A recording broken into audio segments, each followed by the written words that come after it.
both here at USC and at KCET.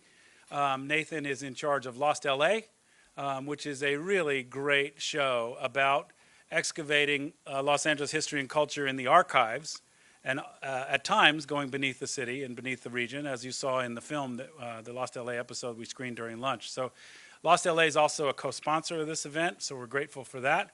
And it's a delight always to work with Nathan, so I'm going to have Nathan come up here and moderate our next panel about the militarized underground. So Nathan, it's all yours. Thank you.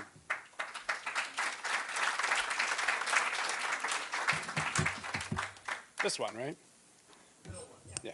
Well, thanks to Bill and David. It's really an honor to be a part of this. And I don't know if anybody had a chance to see that film we were screening during lunch, but we've been all over the city in Lost LA now. We're in our second season. Maybe I should say a little bit about the show. We're in our second season. I think we have our 5th episode airing this coming Tuesday, and then our 6th and final episode of the second season the week after that. So we've been all over the city, but I get more emails about that Lost Tunnel segment than any other one, and most of them are along the lines of, how do I get in there? There's, one of the hardest places to get into in LA is that old Hollywood subway, which was built in 1925, operated for 30 years, and then it was shut down in 1955. It was used as a air raid shelter for some time by the local authorities. But today, there is a foundation there are foundations for several buildings and parking structures, underground parking structures, that have bisected or trisected the tunnel. So it's unusable. It's only accessible through a basement in the old subway terminal building. But has anybody in the room been in there? I know Jeff has. Yeah. Okay. So my first experience there, I've been in there a couple times. My first experience, I went down. And I went down with a security guard, and the first thing the security guard did, it's this big, it's kind of a bigger space, but it is closed off at the end. You see the concrete foundation, and then there's just a narrow opening to the subway terminal behind you. The first thing the security guard did was he turned on a sump pump, because water seeps in, and I just was nervous as hell about gases accumulating in there, which I think is something we brought up in the last panel. But anyway. I don't recommend going down there for that reason, but we did do this film so that everybody can at least experience it. And then I guess I wanted to share, I don't know, Peter's going to talk about bomb shelters. This is not a bomb shelter. I just wanted to share, this is kind of one of my favorite photos. This is a smog shelter. Some millionaire in Pacific Palisades in the 1970s, I guess, was paranoid about the worsening air quality, and he built an elaborate 3-bedroom smog shelter beneath his house. Anyway, I wanted to share that. But I'm really excited to be able to moderate this panel. We have a fabulous panel. MG Lord to my right here, and I think you can read in the program. Yeah, we can get through all the biographical details are in there. So on my right, MG Lord, then Sherman Mullin, and Peter Westwick. And I want to ask, before we begin, I want to ask each of them just sort of one question. So first of all, Peter, you direct the Aerospace program for the Huntington-USC Institute. Can you just tell us a little bit about that? I think that's not really exactly what you're going to be talking about, but I think everybody should know about that program. Well, this is something that Bill and I... Oh, right. So this is something, the Aerospace History Project is something Bill and I cooked up actually when we were back at Caltech. I was doing history of JPL. My background is history of science and technology. Bill's is California history. Anyway, I wanted to kind of learn more about the history of aerospace here in Southern California, which obviously aerospace is central to the region over the last century. We realized there weren't really any systematic archives being collected on it, and a lot of the history was being lost with corporate consolidations post-Cold War, and also just that generation, a lot of that was fading from the scene, which you can read the LA Times obituaries, and it seems like every week they're losing another one of these major giants. So anyway, we decided somebody should really do something about this. That somebody turned out to be us. Bill came over here to USC to run the institute, which gave us a link to the Huntington. Anyway, for the last 10 years or so, we've been building up an archive. We've got probably 12 or 15 major documentary collections, Kelly Johnson, Ben Rich, Willis Hawkins, Northrop Grumman, Planetary Society, Bud Whelan's papers. And we've done about 50 oral histories, and about 30 of those are transcribed, cataloged online in the Huntington Digital Library. And they are the third most popular collection in the Huntington Digital Library. So a tremendous amount of public interest in these collections, and we are actually just in the middle of kind of relaunching the project, trying to build up new momentum, and not only collecting the stuff, but also now trying to make that story more widely known, and the central role of aerospace to the history of this region over the last century. And I heard a fabulous story about a man whose name came up earlier, Elon Musk. Can you share that real quick?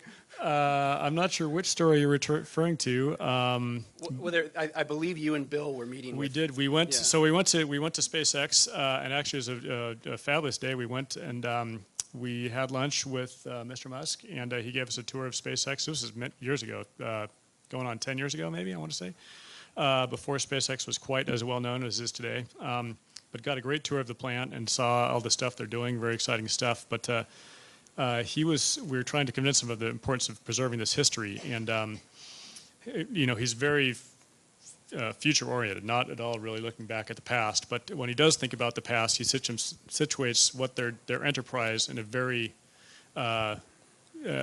very historical framework of basically saying, what we're doing is, it's bigger than Columbus, it's bigger than Magellan. This is something, basically, it's like the first fish that went out and walked on dry land, because we are a species going out into new environment, basically. So very ambitious, but then again, those ambitions are what drive great achievements sometimes in history. So, including the Boring Company. We shall see. Right. Yeah. Which is that's the name of the company that he created to build tunnels beneath Hawthorne's, the Boring Company.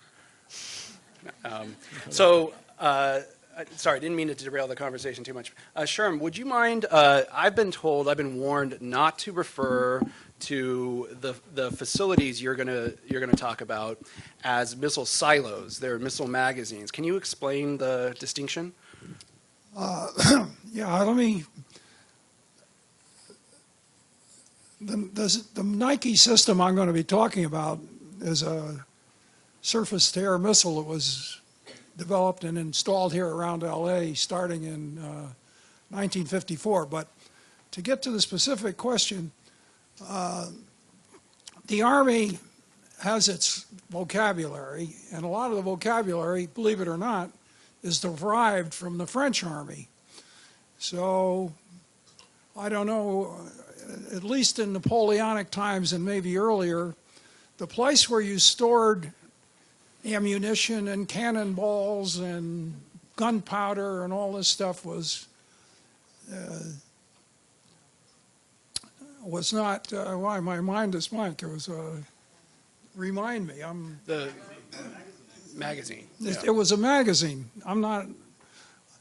My short-term memory is fading me. Anyway, it was called a magazine, and so when the Army, in the beginning of the Cold War, when they set out to install all around the country this missile system, which I'm going to talk about a little bit later,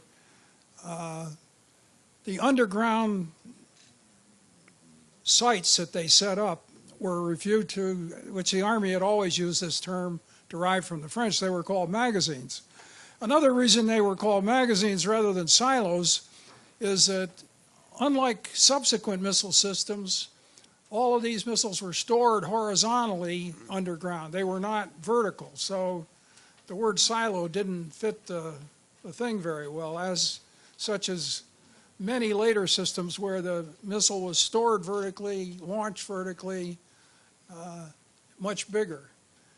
Anyway, I might add, even in the airplane business, which I worked on a lot of my career, there's a lot of French stuff in there. Seriously, you talk about an airplane, if you're an airplane engineer, the center part of the airplane is called a fuselage, and the back part of the airplane is called the empennage. Now, Wilbur Wright and his buddies did not cook up these names. These came from France also. So there's a lot of, both in aviation and in the military, there's a lot of French vocabulary that dates way back and was adopted along the way. Well, thank you for setting us straight. We have the vocabulary down now. And MG, would you mind, you're going to talk about JPL, is that right? And you, as part of the book that Peter edited, you wrote about a family connection. Would you mind just talking about that briefly? Or you have your book here, right? Well, So would you mind asked just for explaining? a bibliographic reference.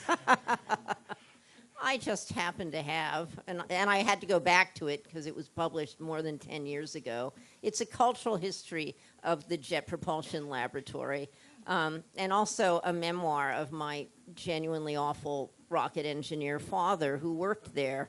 Well, shall I just, I mean, I'm a professor of English here, assistant professor. And the book was not a book that I expected to write. About 10 years before I even began this book, I had a bestseller that was a cultural history of the Barbie doll. And you know, because that book had sold well, publishers were willing to indulge me on my next project.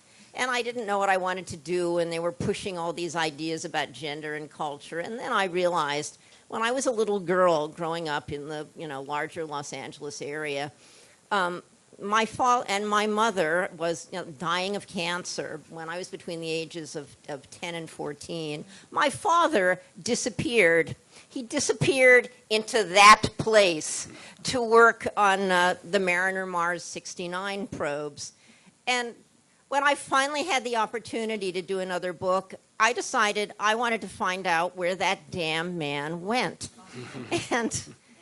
And the result, that book was, the New York Times accused it of being an odyssey of forgiveness, but honestly, that was not my intention. But I learned so much, and I found out that, the very things that so captivated him also captivated me. And I'm going to talk about a time before he was there, the 1930s, the 1940s, and the persecution of of the first director of the Jet Propulsion Lab and his colleagues, the original Rocketeers, because of their alleged association with the Communist Party. Yeah, it's fascinating. So you have a taste of what they're all going to talk about. Before I get out of the way, I just wanted to share a brief anecdote. One day in 1963, Mrs. James Watkins, the Times did not give her first name, of La Crescenta, she was digging holes in her backyard to plant strawberries, and her shovel hit something metallic. She thought at first, maybe I got lucky, it's an old buried treasure chest, but then she dug it a little bit more, and she realized that she had uncovered a cannonball. And it turns out that there have been a lot of cannonballs uncovered across Los Angeles. 1935, a farmer named W.C. Planalp was digging an irrigation ditch in Van Nuys, uncovered a 1.5-pound cannonball. 1902, in Avalon on Catalina Island, 18 inches below the ground, there was a 4.5-pound cannonball. 1926, when they were building the Riviera Country Club in Pacific Palisades, there was a cannonball found next to what the Times described as a skeleton of a Spanish conquistador. I'm not sure if we can trust that. And then way back in 1882, John Edward Hollenbeck in what's now Boyle Heights uncovered a 7-pound copper cannonball 4 feet below the earth when he was doing an excavation on his property. So just a reminder that the history of military conflict and contested territory in Los Angeles goes way back, but we're going to hear more about the 20th century today. So I'd like to turn it over first to Sherm. He's going to talk about the missile magazines, as we've been told to call them.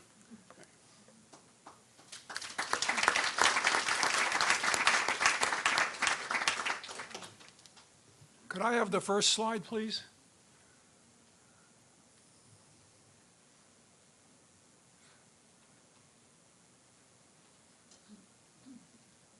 Is it going to be that size? No. I can go with that if that's where we're in.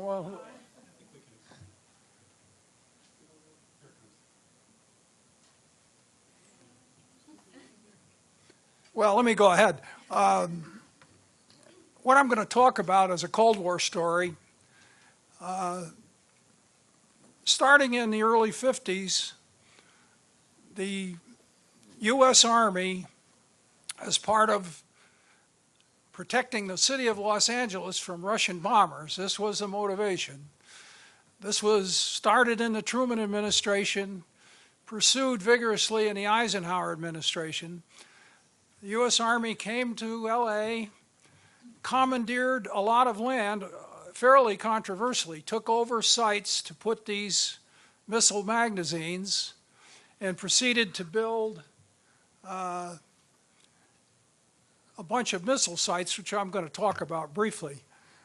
My connection with this, I'm somewhat an oddball in the aerospace business in that I dropped out of Princeton in '54 and never did get a college degree, but I spent my career designing electronic systems in airplanes and running parts of Lockheed. At that time, and this relates to these holes in the ground around LA, all of us of my generation, almost everybody served in the military. The Korean War triggered off the redraft, and it turned out if you didn't want to get drafted and you had the right qualifications in the Army, you could enlist for 3 years and get guaranteed technical training. So I knew I was going to have to serve in the military, so I enlisted in the Army for 3 years. And the reason I enlisted is this old ancient sergeant in Hartford, Connecticut, he's probably about 35, he convinced me I was qualified for guaranteed technical training. So there I went. But the real driver of this is in 1949, when the Russians' first A-bomb went off, when Truman was president, it triggered a bunch of things that lasted for about probably 25 years. Okay, next slide. These are the Nike launch sites that were installed in the 50s. There are 16 of them. I'm not going to walk all the way around there, but we'll mention a few. I'm going to use Van Nuys as an example. But you can see it's a ring, and these are the 16 launch sites. And each launch site had 3 underground magazines to store the missiles that were going to shoot down the Russian bombers. That's the plan. Next. The first missile that arrived here in Los Angeles was a Nike Ajax, the one you see there on the left. This is, as missiles go, this was a pretty small missile.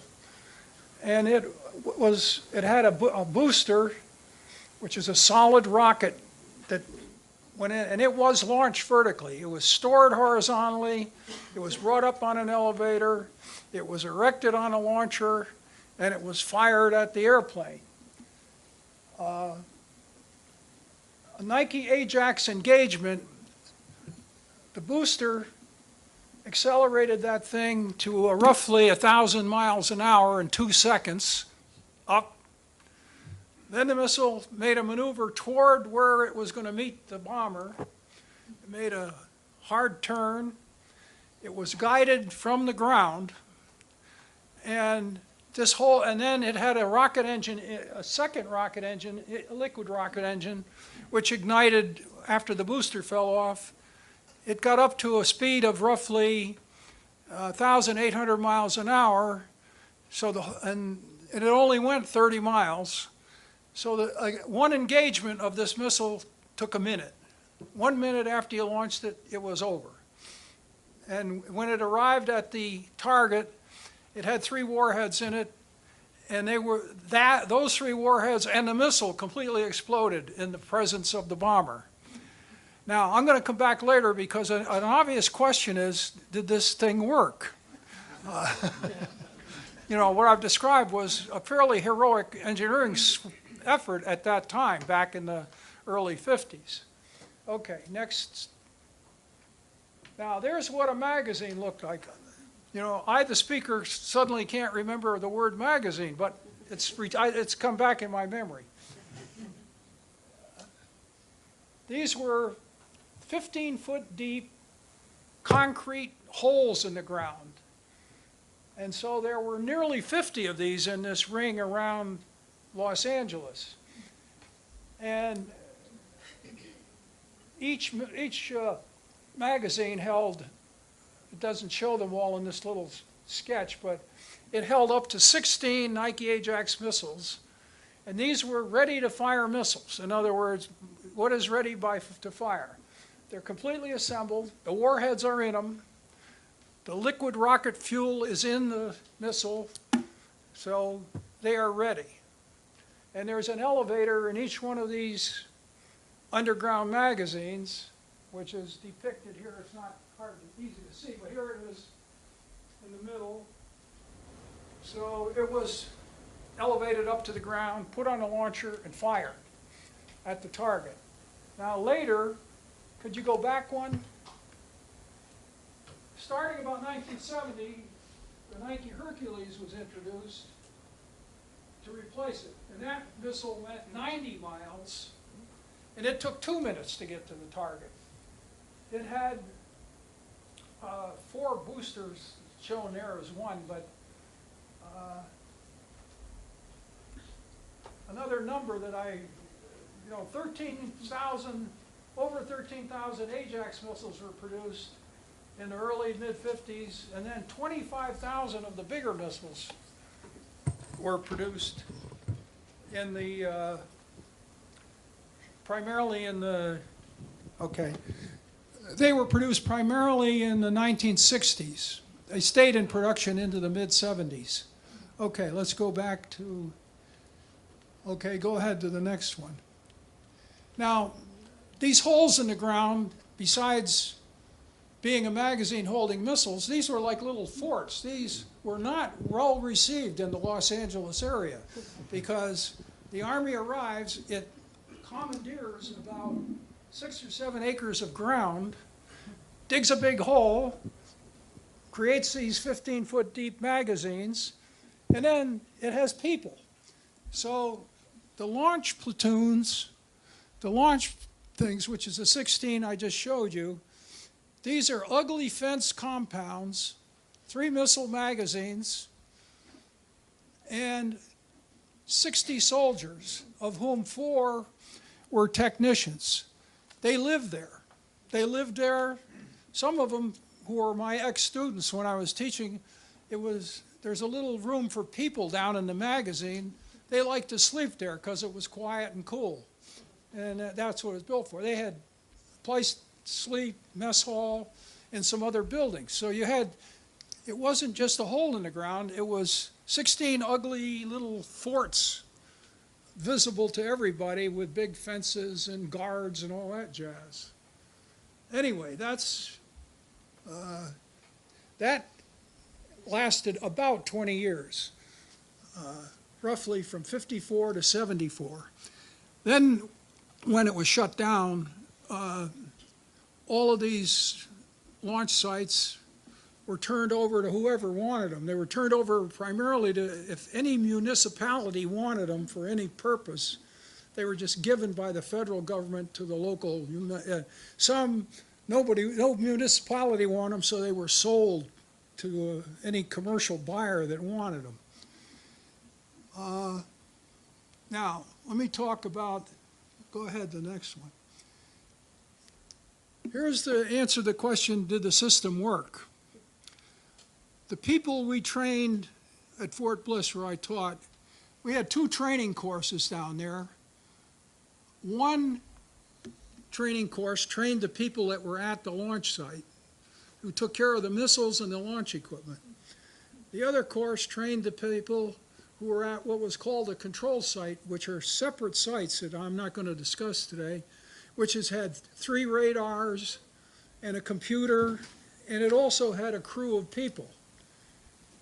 So the answer of did they work, before the people that manned these sites around Los Angeles, starting in '74, they went to a range camp up in New Mexico called Red Canyon, out in the middle of nowhere. I went there once during my tour as an instructor. This is about 20 miles west of Carrizozo, New Mexico, And in 1955, at least, as you left town, there was the last piece of civilization was the Yucca Bar and Grill, and it still had horse watering troughs out front, okay? So the new troops went up to Red Canyon Range Camp. Each firing battery got issued 3 missiles, 3 boosters, warheads, assembled the missiles, and fired them at radio-controlled drones. That was the new battalion. That's how a battalion was just 4 of these sites. The Army loves organization and structure. So by definition, all 4 launch sites had 4 control sites. They were, the commander of each was a captain. Then there was a colonel, because if you have 4, you got to have a colonel to command those 4. So they had a light colonel. So there were 4 lieutenant colonels commanding these, and then there was a brigadier general down at Fort MacArthur in San Pedro, and he was in charge of this thing you saw. Now, the other thing down at the bottom, annual service practice. Obviously, you didn't fire these missiles at the launch site here around LA. None were ever launched, incidentally. This was a big fire drill of the Cold War. No Nike missile was ever launched in the U.S. in anger, ever, during this whole period of the Cold War. However, the people at the site, once a year, the key people, not the whole group, they went back down to New Mexico, and they were issued missiles, and they fired. And they fired 3 per firing battery, which is 12 per battalion. That leads me to my last point. The technicians we trained were treated extraordinarily well by these colonels. And the reason they were, if you went down to annual service practice and you fired your 12 missiles and you missed more than one, the colonel was replaced. As a result, our students probably lived better than most Army troops during this period of time. They went through the ones for the launch sites, and I went through this before I became an instructor. You got 4 months of electronics training, 40 hours a week, dawn to dark, and then you got 13 months of missile training. And then that's it, you're ready to go. So it was an extensive training program, and it was run on a very rigorous basis. And those of us who were in this program, and I speak as one of a few thousand, we were all in it because we all did the same thing I did. We decided, hey, I don't want to be in the infantry, I got to be in the military. I can go get this nice technical training and lead a civilized life for 3 years. And we did. And it was a large number of people who went through it. And so the battalion commander who got the new battalion and then hopefully held on to it, believe me, our students were treated well. And in the Army, promotion and money counts even in the Army. A sergeant made about almost double what a private made. So our students leaving the school as a private, they got accelerated promotions to corporal and then to sergeant. So most of them, by the time they'd been in the Army 2 years, and this is true of me also, they were sergeants, and they were making $140 a month, which in today's dollars is about $1,300 a month. And you had no expenses. So it's amazing how much beer we could drink and how many margaritas we could consume in Juarez, Mexico, which was a very safe town in those days. It was a nice time. Anyway, enough for now.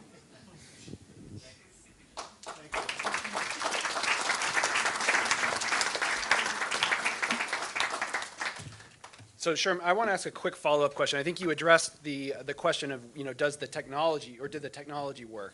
The missiles fired, but would the system have been successful in stopping, say, a Russian nuclear attack on Los Angeles? And how would that have worked if radar detectors had picked up a fleet of bombers closing in on Los Angeles? What would have happened? Well, you can argue, there's no exact answer. My opinion is, Use the mic, please. it would have worked extremely well. I'll tell you why. On this Red Canyon Range camp in New Mexico I talked about, the targets were radio-controlled little airplanes, but they had a radar reflector on them, so they looked to the radar about the same as a Russian bomber would look. And the hit rate at Red Canyon Range Camp, if you take the 3,000 missiles that were launched there, the hit rate was about 96%. By the standards, you know, I'm now 82 years old. This is when I was 19 and 20, but I'm telling you, it amazes me looking back on that, how good this equipment was designed and how well it worked. And the proof of it was how many of these training missiles were fired and how many targets they hit. Now, when you look back on it in 2017, you think, hey, they would only go 30 miles out? You think, well, that's not very good. However, the Hercules would go about 90 miles, and then if you really like some excitement, and this is beyond after my tour of the Army, the Hercules had the option of an atomic warhead. So you could go out 90 miles and blow just about everything around it into oblivion. Now, fortunately for all of us, this never happened. You know, the U.S. spent a lot of money. Probably the best thing that came out of us, of those of us who went through the training program and enjoyed this and worked our 3 years, we all turned out pretty good. Compliments of the Army. Well, I think this would be a good time to turn it over to Peter. We're talking about a potential nuclear strike on Los Angeles. Let's consider how people might have planned for that. Right. Thanks, Peter. Yeah.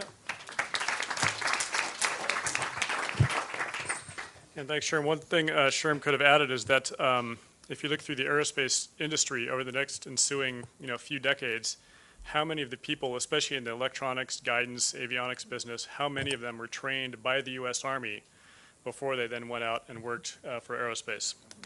So another result of that program. Okay, so as Nathan suggested, there is another type of Cold War underground in bomb shelters. There were really two main waves of interest in civil defense in this early Cold War period. The first was after the Soviets exploded their first atomic bomb in 1949, so around 1950, 1951.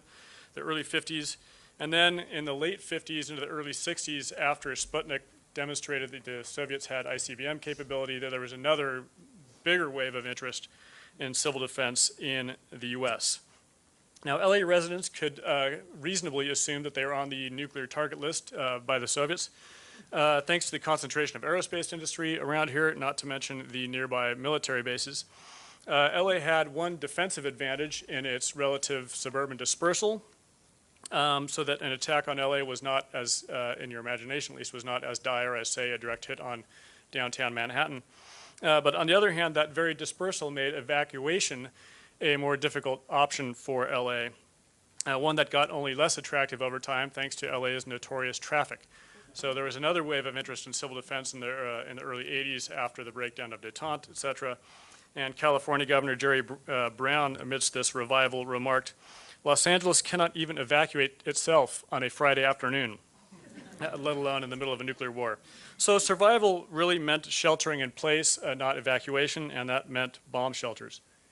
So first slide. This is an early plan, January 1951, for a shelter in an underground garage at LA Civic Center, an underground parking garage. The LA City Commission, city planners approved $10 million for this project. Wait, back to the plans, there we go. It was supposed to hold 5,000 cars and 90,000 people in case of a nuclear attack, which I find kind of hard to believe, but I guess it was going to be pretty big. I don't believe that this proposal was realized at the time. The Civic Center became a parking lot as far as I know, but it was all above ground and open.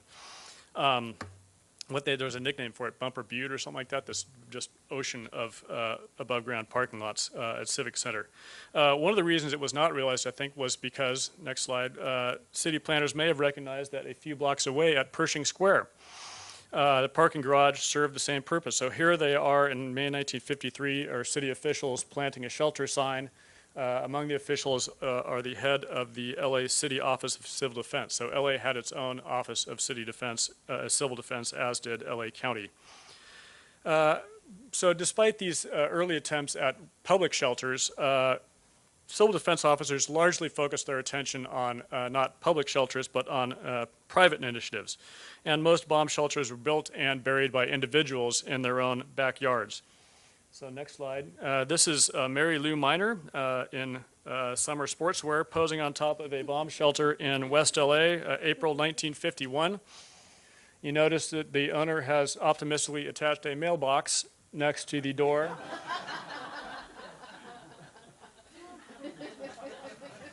So they can continue getting the mail, because the U.S. Postal Service doesn't stop for anything, right?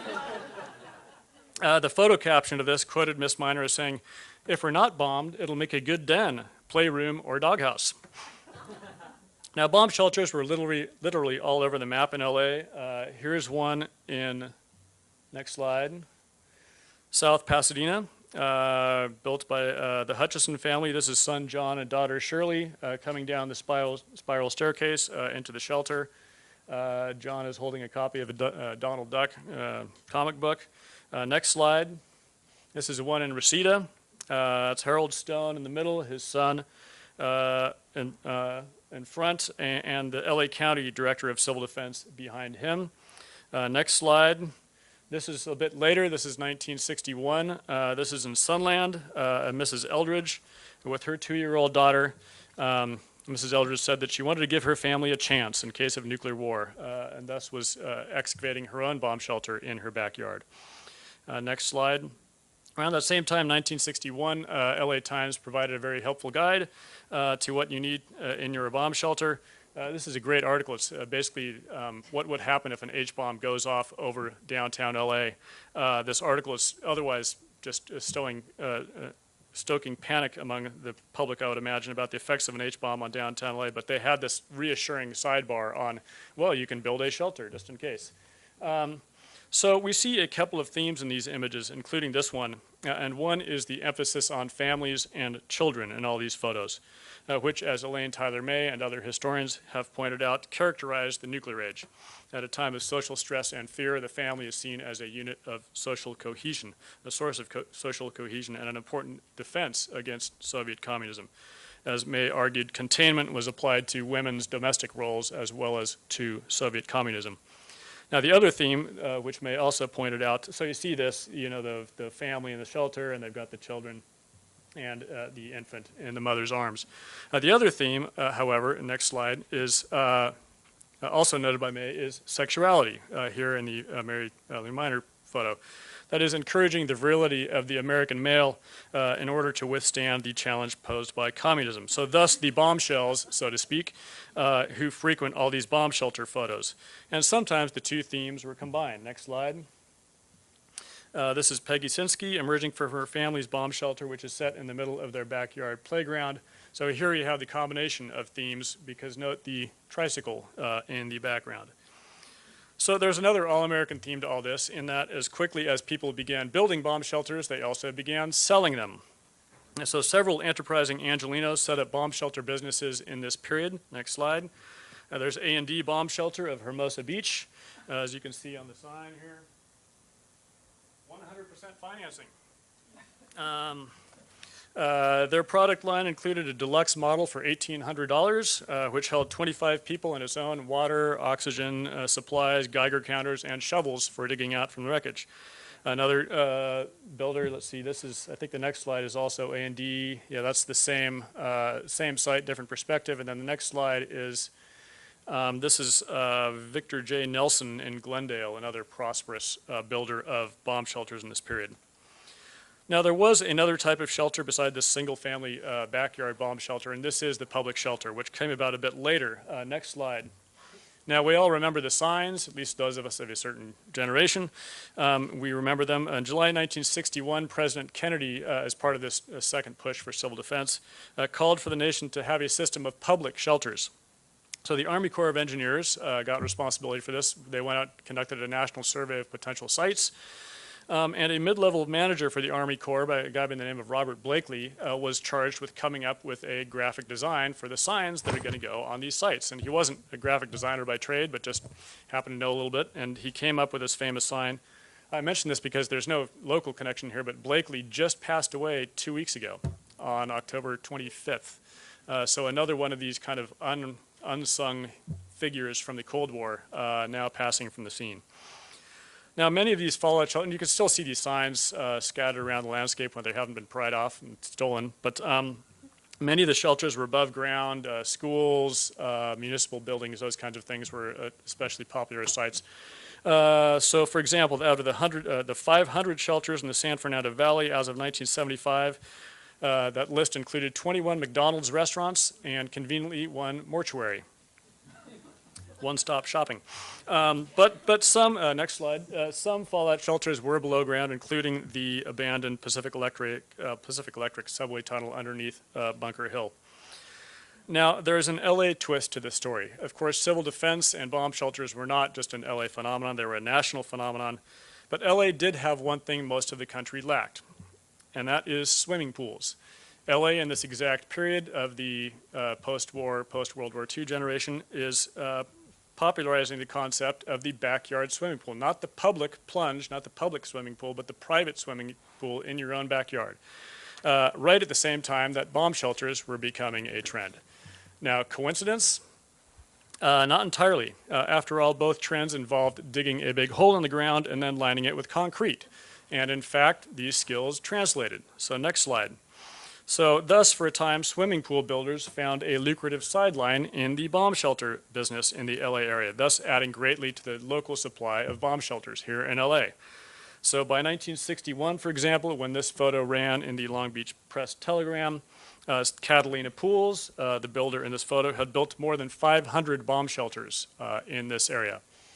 And here again, you see some of the themes that I mentioned before. So pools and bomb shelters, you can get them in the same place. So the bomb shelter fad proved to be short-lived. Nuclear fear dies down in the early 60s. Bomb shelter builders ended up losing a lot of money. After seeing the shelter business dry up, the owner of Catalina Pools vowed that we will never do anything like that again. Next slide, there was another shelter builder up in Sacramento by the name of Atlas Bomb Shelters. Remember the name, which also went out of business in the 60s. So why did the shelter business fade or fizzle out? The Test Ban Treaty in 1963 largely ended the fallout issue as an issue of public debate. Vietnam replaced the nuclear arms race as a public and political issue. And I think above all, just the vast accumulation of megatons on both sides of the Cold War encouraged a fatalistic acceptance of Armageddon. As Herman Kahn said, if the living are going to envy the dead, why even bother building a bomb shelter? So fast forward several decades, bomb shelters seem to have disappeared with the Cold War itself. Another kitschy piece of nostalgia like atomic decoder rings or duck and cover drills. But several events have conspired to bring them back recently, starting with Y2K and then 9/11 and the survivalist movement. All of which help explain the sign I was startled to see a few years ago when I was driving up I-5 one day in Montebello. I did not take this from the wheel. I actually had my young son lean out the passenger side and take this photo. Of course, we were stopped in traffic, so it wasn't a problem. But if you look closely,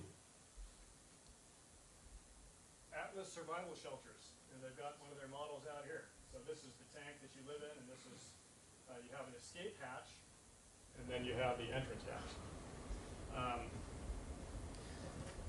And this was several years ago. Now this was not, it turns out, the same old Atlas shelters, which did go out of business in the 60s. This was a new company started in 2011 by a gentleman named Ron Hubbard.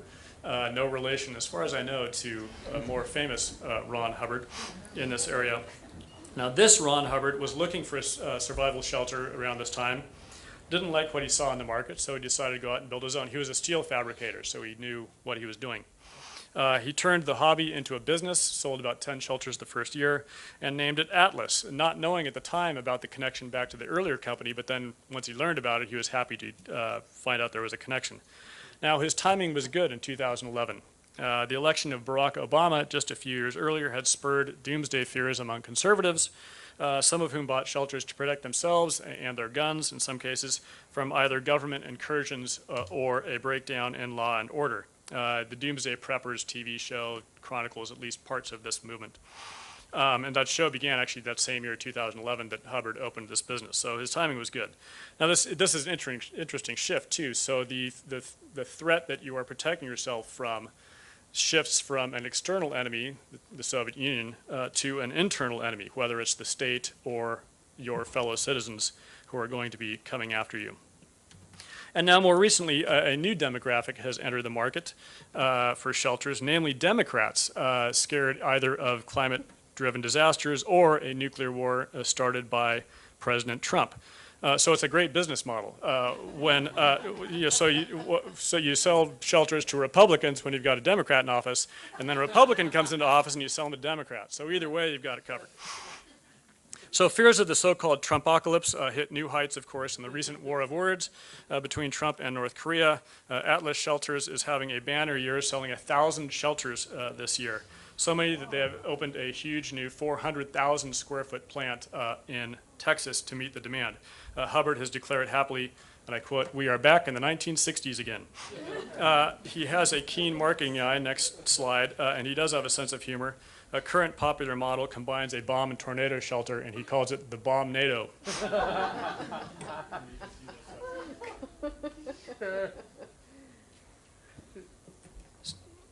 Headline writers, meanwhile, have had a field day with bad puns in the headlines. The bomb shelter business, they report, is booming. It is exploding, so on. So LA is still building bomb shelters, but it apparently isn't buying them. Most of the doomsday preppers aren't in LA. They're up in Wyoming and Idaho and Montana, the so-called American Redoubt. The more recent wave of shelter buyers has been mostly in either Wall Street or Silicon Valley, the elites hedging their bets on the future. Still more recently, after the North Korea scare, a lot of the buyers have been in Japan, South Korea, probably Guam. One enterprising Southern California firm, though, has come up with a new twist on the shelter business, not surprisingly based on real estate. So there's a company called Vivos down in Del Mar, which is selling shares in underground bunker complexes, kind of like a doomsday condo. So shares go for 35 grand per adult, and one 80-person complex in Indiana has already sold out. So don't wait.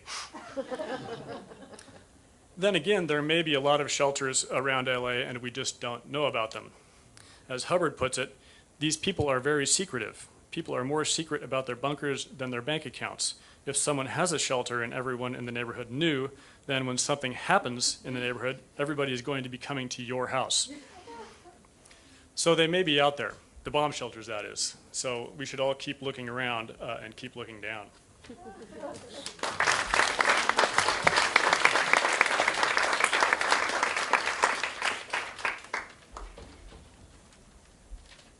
That's fascinating. So I remember maybe a couple months ago when the North Koreans were testing their latest ICBMs that potentially could reach Los Angeles. There was a flurry of service journalism pieces about how to protect yourself in the case of a nuclear detonation over Los Angeles. And there was a lot of advice about hunkering down inside, in the middle of a concrete building. How practical were these bomb shelters, and were they really superfluous? Were there already existing features in the landscape that could provide that protection? It depends on first of all, it depends on your assessment of the.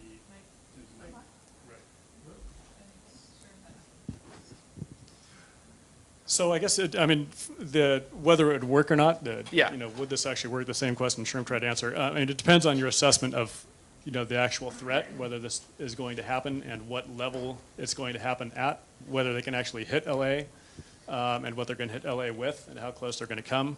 There's the two views, at least for the Cold War, that I know better.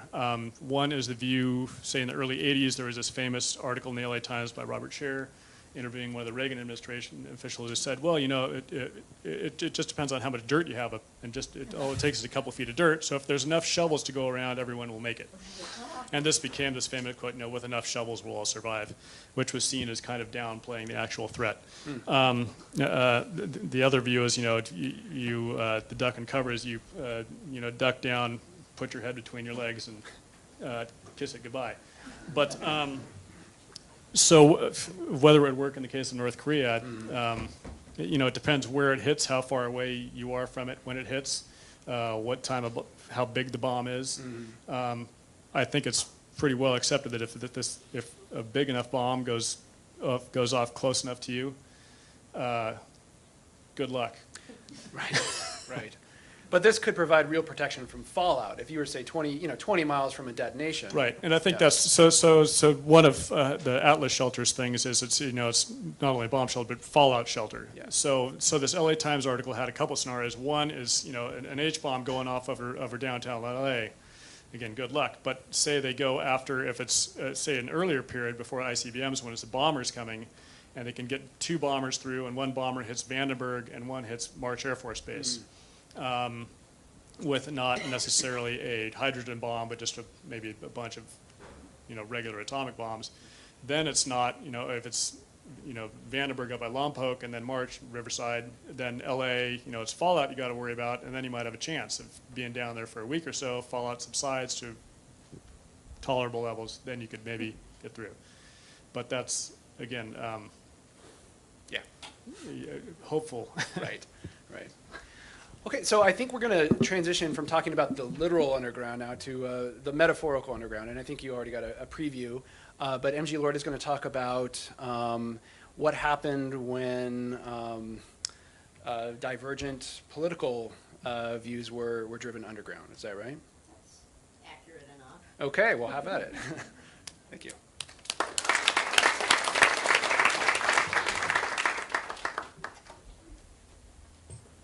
I'll stand, even though there are no photos with this particular talk, which I regret right now because, because I no longer regret it. One of the key figures that I will be talking about is Frank Molina, the first director of the Jet Propulsion Laboratory after the war.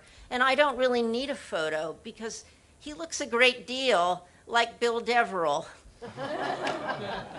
That is, if Bill Deverell were a little sallower and a chain smoker and had this constant look of worry that came about because the FBI was surveilling him 24 hours a day, every day of the week. But just picture Bill under those circumstances, and you have Frank Molina in the mid-40s to the middle 1950s. We're going to be talking about communists in Los Angeles. And usually when you think about communists in Los Angeles, you think of Hollywood. You think of the screenwriters. You think of the Hollywood 10. You don't necessarily realize that a lot of left-leaning, politically progressive scientists were at places like Caltech. And in fact, the FBI identified a cell, the so-called Professional Unit 122 of the American Communist Party at Caltech. It frequently held meetings at the home of Sidney Weinbaum, who was a chemistry professor at Caltech, and who was eventually, in the 1950s, convicted on 3 counts of perjury and sentenced to 4 years in jail. I mean, this wasn't nothing. In earlier books about JPL and its predecessor, the Guggenheim Aeronautical Laboratory at Caltech, this little meeting thing that Frank Molina belonged to, and Sidney Weinbaum, was called a political discussion group, a book discussion group. But the FBI pegged it as Professional Unit 122. And it had a lot of celebrity, as it were, scientists in it. Among them, Frank Oppenheimer, the brother of Robert Oppenheimer, whom we all know from the development of the atomic bomb. Frank Oppenheimer was also a physicist, and he testified before the House Un-American Activities Committee and admitted to his membership in the Caltech cell of the Communist Party. But he wouldn't name names, and he wouldn't say anything any further. This caused him to immediately lose his security clearance. He lost his job at the University of Minnesota, and he became a rancher. But after an interlude of ranching, and this is a positive outcome of the nightmare that was McCarthyism and the House Un-American Activities Committee, he co-founded or spearheaded the founding of, I guess you might say, the Exploratorium in San Francisco, that really fantastic science museum for children there. Another member of this, I guess I should actually go back a little bit to the very early days of JPL rocketry, because Molina's story has a nice arc. It would make a good movie if somebody bothered to make it instead of paying attention to that ridiculous Satanist Jack Parsons who seems to get all the attention inexplicably. But in the 1930s, a handful of rocket experimenters, largely led by Molina, and who was getting his PhD under the direction of Theodore von Karman, began their rocketry experiments at a place called on Halloween night at a place called the Devil's Gate Dam in the Arroyo Seco. And those experiments got some publicity, which drew in the Satanist, who never managed to get a college degree and wrote the most god-awful poetry that you can imagine. You know, I might have taken him seriously, except I'm an English professor. I've taught creative writing classes. I've seen really bad, really earnest poetry. That was what this guy wrote. It's impossible to have any, you know, to have any credibility for a minute. But anyway, another part of this crew was a student from China. This was in the 1930s, long before the so-called fall of China in 1949. His name was Xu Shenxian, and he too suffered as a consequence of his not necessarily involvement in communism, but just friendship with people like Molina and Frank Oppenheimer.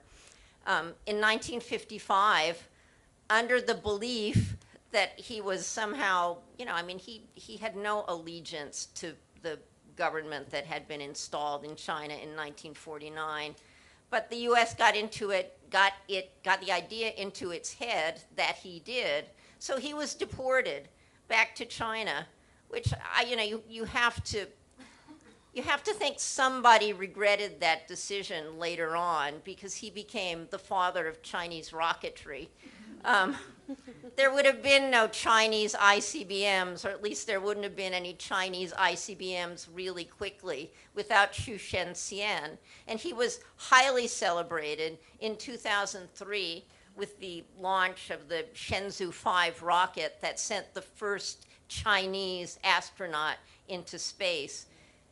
And we deported him. To get a little sense of what things were like before the war, in the 1930s, Molina did not come from a wealthy family. He was a Czech immigrant. His parents immigrated to Texas. He got his undergraduate degree at Texas A&M, where he was a star student, and he was admitted to Caltech for graduate school. But his family was so poor that they couldn't even afford a train ticket to get him there. So the professors, his professors at Texas A&M took up a collection to get him to school. You can sort of see where this is going, because it's what his wife said about his former wife, Lillian Molina Wunderman. They divorced, and she went on to marry someone else, and then had a career as a painter. But I mean, she was explaining to me, quote, in those days, quote, communism wasn't about overthrowing the government. It was about enough food for people. I mean, because Molina had come from this desperate, and for the ability to unionize. And yet I think in the eyes of certain members of the American government, and undoubtedly the FBI, communists in these groups were like those beetles we heard about this morning, who insinuated themselves into ant colonies and looked like the other ants. But of course, their ultimate design was to prey upon and destroy the ant colony, not the case. But anyway, paranoia accelerated around Frank Molina in the 1940s. He traveled a lot to give papers at conferences, and during one of these trips, some scientists friends of Molina and his wife Lillian called Lillian, and with very little notice, because the FBI was going to spring a sudden search of her home. So she gathered up whatever books might have even obliquely Marxist themes in them, and put them in her car, didn't know what to do with them, had to get rid of them. She drove around all day, and finally that night, she had gone to Otis Art Institute and wasn't, gotten her degree. She was an artist. She drove to the Hollywood Hills home of one of her classmates, and together that night, she, the classmate, and the classmate's mother burned all the books, the so-called incriminating books. And even long after she and Molina had divorced, the FBI, was breaking into her home in Detroit, and it was such a scary time of such misapprehension about people. But the Molina story does actually have a happy ending. If I'm yakking too long, just wave or do this or whatever you do. But this is the movie. This is this is actually probably the beginning of the second act. This group of rocketeers, Molina, the occultist nut job, von Karman, they chartered a company in 1942 called Aerojet, because the technology that they had come up with, the rocket technology, was something that the Army could make use of during the war. They made these things called JATOs, these little rockets that were lashed to the wings of aircraft so that the aircraft could take off on a short runway, like on an aircraft carrier. Anyway, in 1946, after the war, General Tire bought Aerojet.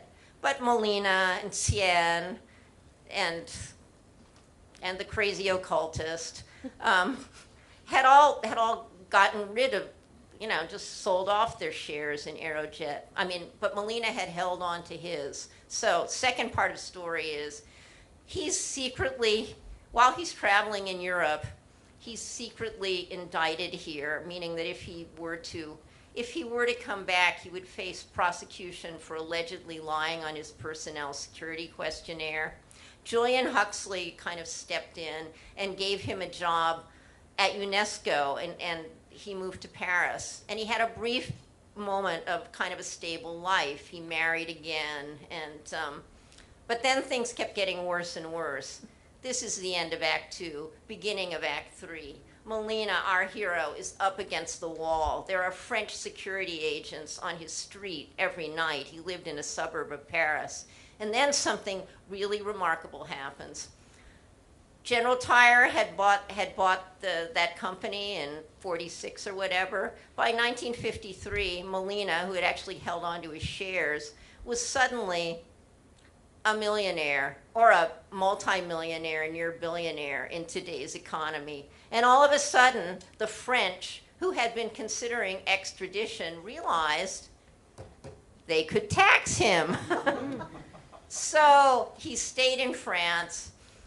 He went on to become a kinetic artist and had shows around Europe. And he started a magazine called Leonardo about the interface between art and technology. This will be the handy segue to the next component of this, of today's events.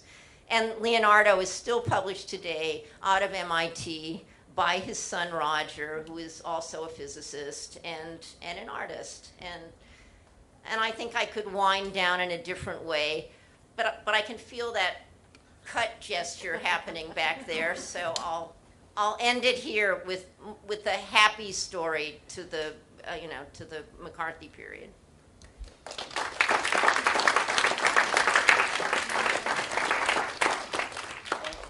I wasn't trying to cut you off, but I do want to get to a follow-up question. I think over email you were referring to some interesting resonances with the present day, and particularly how at JPL today, PR minders closely regulate what employees can say to the press.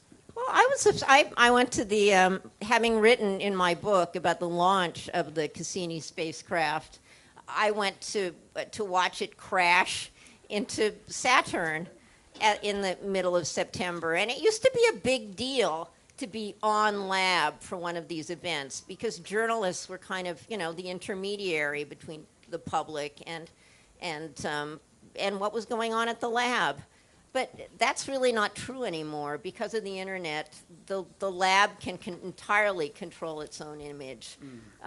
They put out slick videos. It really was not particularly useful to be there. And the people that they provided for me to interview had been I don't know whether they were coached, but they were saying essentially the same things. These were not like the good old days when, for example, one of my favorite stories, I've been collecting them, about the good old days, was Mariner Mars. Which Mariner was it? It was Mariner 9, the one that went into our orbit around Mars in December of 1971. In the 70s, everybody smoked. The TV guy, you had to put cigarettes by all the news person's typewriters and so forth. And again, you would not currently, with the really slick presentations, see anything fun like this. But Tom Snyder was reporting on what was going on around Mars inside of von Karman Auditorium at the Jet Propulsion Laboratory in front of a model, a life-size model of the Mariner orbiter, and he's yakking away and he's tossing his cigarette ashes. You know where that's going. He's tossing his cigarette ashes and he sets the orbiter on fire. I mean, you're not going to see fun things like this in their slick present. Anyway, I don't know if it's better. Some say it's good. Steve Futterman from CBS said, yeah, well, it's a good thing that the 10-year-old in his bedroom is getting, watching the thing crash into Saturn at 3 in the morning, is getting as good a picture as we are. But I'm not sure it's so good. Can I follow up briefly on that? Please, There's another twist to that at JPL, which is usually seen as, it's a NASA center, it's unclassified, they're doing planetary exploration.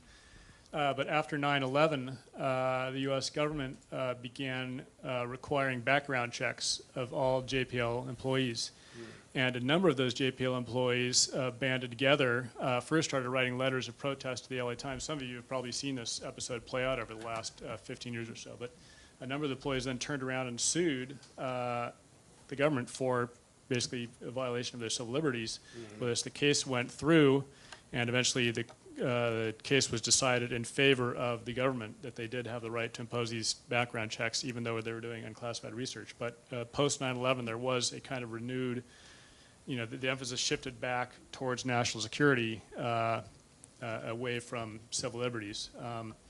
The employees did win. There was another twist to this where the employees they won some judgment where they were allowed to. What was the angle on that?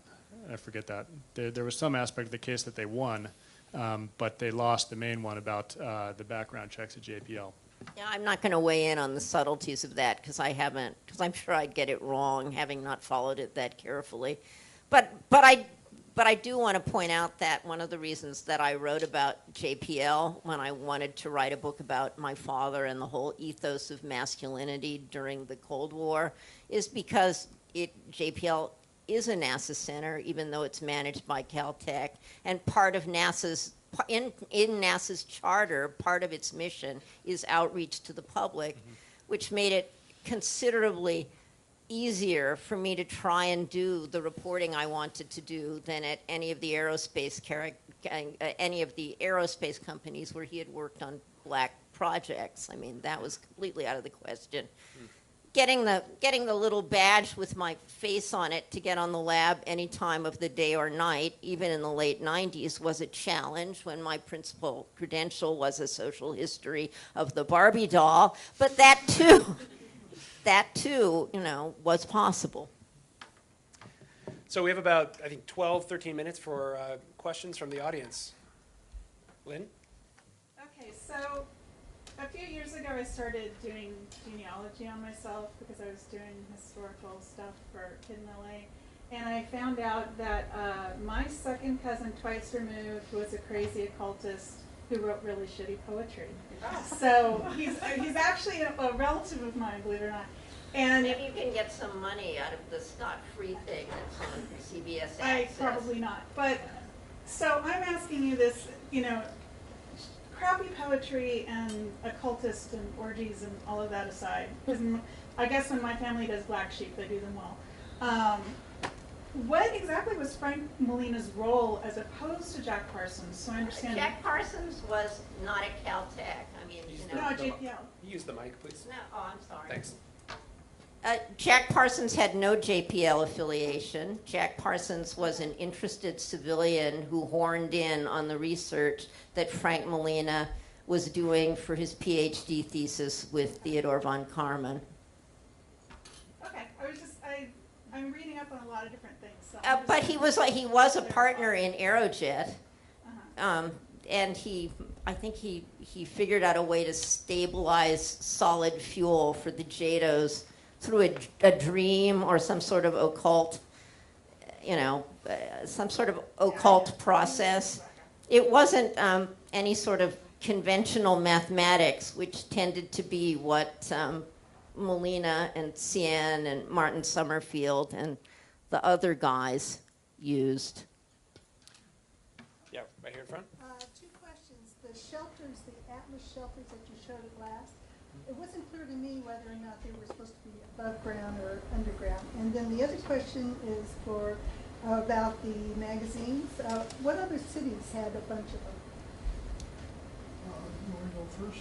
Sure. The shelters, I mean, short answer is below ground. Okay. Yeah, so you take the shelters, bury them below ground. Their kind of signature is the cylindrical instead of the box-shaped shelter, because the cylindrical one is supposed to be, it holds basically structurally sounder, holds stronger loads. So in those photos, they were above ground as. Yeah, they're just above ground, so this is the display model, but eventually that thing will be buried under X feet of earth.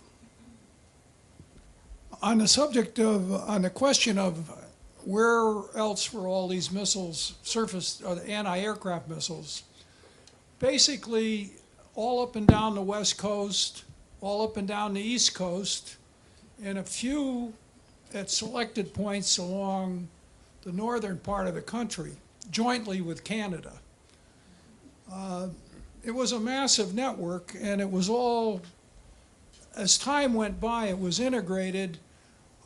I would say that the total number, I don't from memory know, but you're talking about probably 500 launch sites around the country.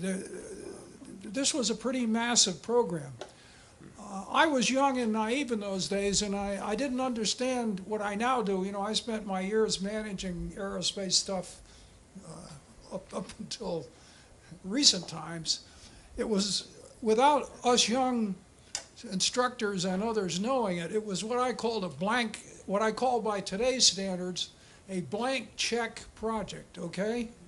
The Congress and the administration, both Truman and Eisenhower, wanted to do this.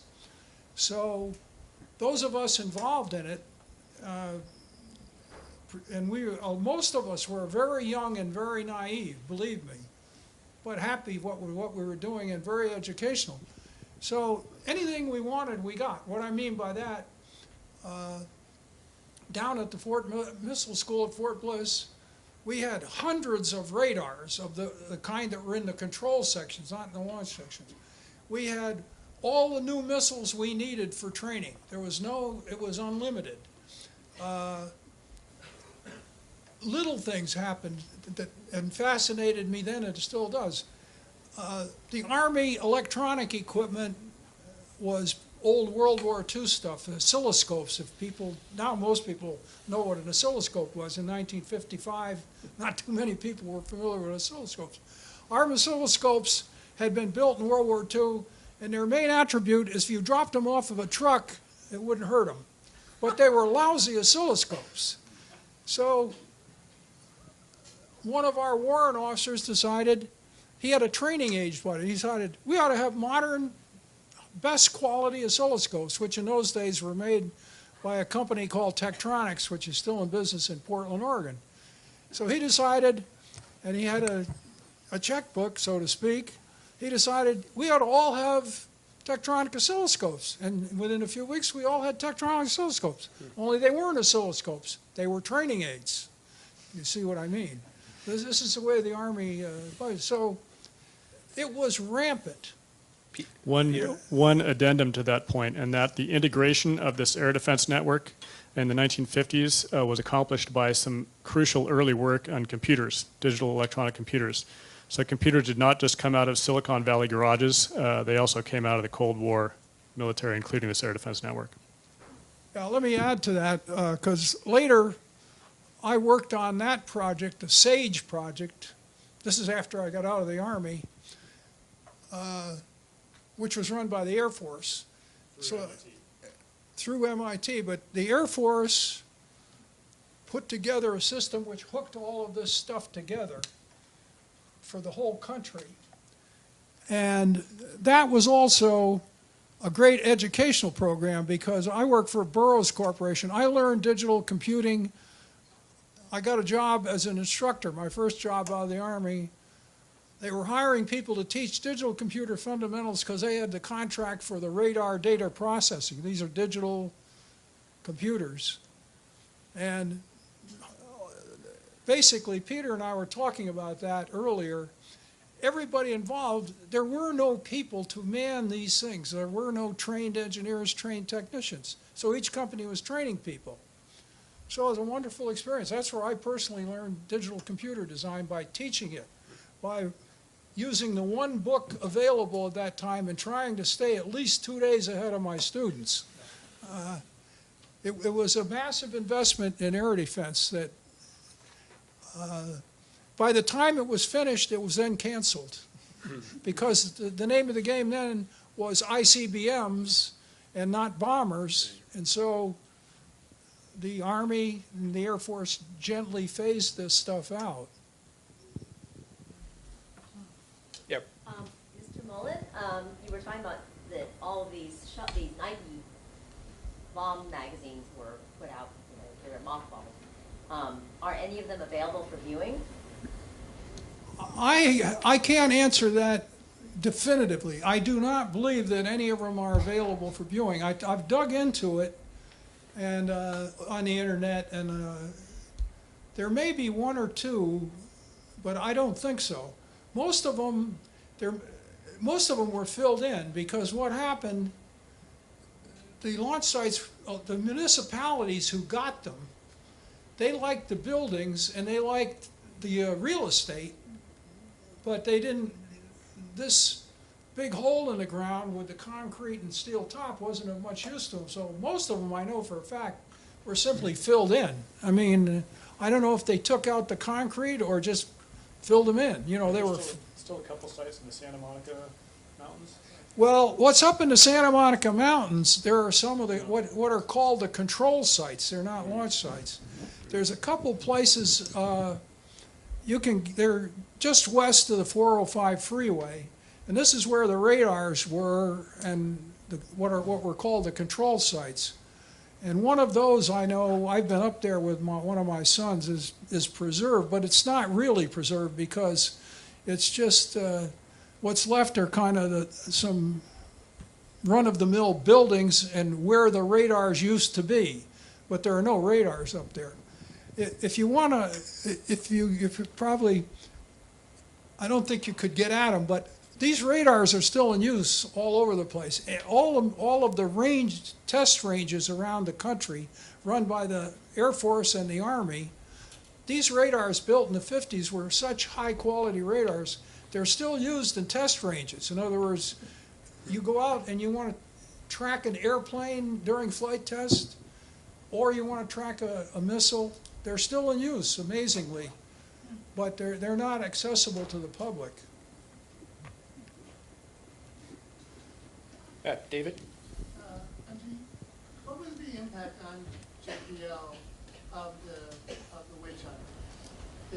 Did it cause them significant alter the way they worked, or did they have? They got rid of Molina.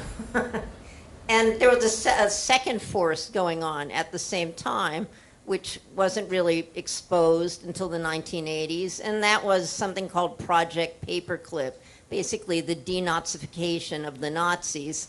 So at the same time that Molina, who should be the true father of American rocketry, was being hounded, he voluntarily left UNESCO because he didn't want to taint the company, taint UNESCO by his alleged involvement with communism. The Nazis were brought here, the Nazi rocketeers, and they were celebrated. Von Braun, who was a former SS officer, that was sanitized pretty much from his record. Things didn't really come out about the former Nazis and the Dora concentration camp that they ran, at the end of the war, where the V2s were made. Arthur Rudolph, who was, I guess, pretty much the head of our Saturn V program, Arthur Rudolph did face a denaturalization hearing and was sent back because of his war crimes. But, there were sort of two forces going on. One was discrediting the Americans who may have flirted with left-wing politics, and the other one was sanitizing the Nazis. And it's, Project Paperclip wasn't even exposed, really, until the 1980s through some ambitious journalism. Well, I think, is Bill Deverell, he must have stepped out. I think he wanted to give some housekeeping notes. But I think all he wanted to say is we're going to break for about 15 minutes, and there will be snacks outside. But before we do, let's give the panel a hand.